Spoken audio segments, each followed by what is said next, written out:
ବାଲେଶ୍ୱର କଳା ବିକାଶ ପରିଷଦର ଏକାଦଶ ବାର୍ଷିକ ଉତ୍ସବ ସହର ଉପକଣ୍ଠ ଭୀମେଶ୍ୱର କଲ୍ୟାଣ ମଣ୍ଡପରେ ସୋମବାର ଏକ ମନୋଜ୍ଞ ସନ୍ଧ୍ୟାରେ ଅନୁଷ୍ଠିତ ହୋଇଯାଇଛି।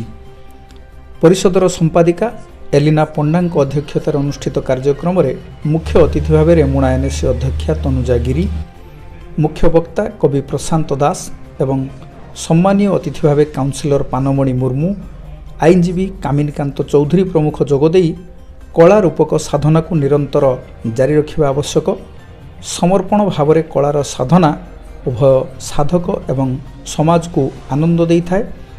ସଙ୍ଗୀତର ମୂର୍ଚ୍ଛନାରେ ଜୀବଜନ୍ତୁ ନୃତ୍ୟ କରିବା, ମେଘ ବର୍ଷିବା ଏକ ଉଦାହରଣ ହେଲେ ବି ଏହାର ସତ୍ୟ ଉପଲବ୍ଧି ଆଜି ବି ଅନେକଙ୍କୁ ବିସ୍ମିତ କରେ ବୋଲି କହିଥିଲେ ଏବଂ କଳା, କଳାକାର ଓ କଳା ପରିଷଦର ଉନ୍ନତି କାମନା କରିଥିଲେ। ଅଜିତାନନ୍ଦ ଦେବ ଗୋସ୍ୱାମୀ ମଞ୍ଚ ପରିଚାଳନା କରିଥିବା ବେଳେ ପରିଷଦର ସମ୍ପାଦିକା ଶ୍ରୀମତୀ ପଣ୍ଡା ବିବରଣୀ ପାଠ ସହ ଧନ୍ୟବାଦ ଦେଇଥିଲେ। ସଙ୍ଗୀତ ଗୁରୁ ସତ୍ୟନାରାୟଣ ମହାରଣାଙ୍କ ସଂଯୋଜନାରେ ପରିଷଦର ଛାତ୍ରଛାତ୍ରୀ ସ୍ୱାଗତ ସଙ୍ଗୀତ ଗାନ କରିଥିଲେ। ପରେ ଶ୍ରୀ ମହାରଣା ଏବଂ ନୃତ୍ୟ ଗୁରୁ ସୌମ୍ୟରଞ୍ଜନ ବୋଷଙ୍କ ସଂଯୋଜନାରେ ଛାତ୍ରଛାତ୍ରୀ ନୃତ୍ୟ ସଙ୍ଗୀତ କାର୍ଯ୍ୟକ୍ରମ ପରିବେଷଣ କରିଥିଲେ। କମଳାକାନ୍ତ ବେହେରା, ସତ୍ୟଜିତ ମହାରଣା, ବାପି ନାୟକ, ଚିନୁ ଓ ବସନ୍ତ ଆଦି ଯନ୍ତ୍ରାଂଶରେ ସହଯୋଗ କରିଥିଲେ।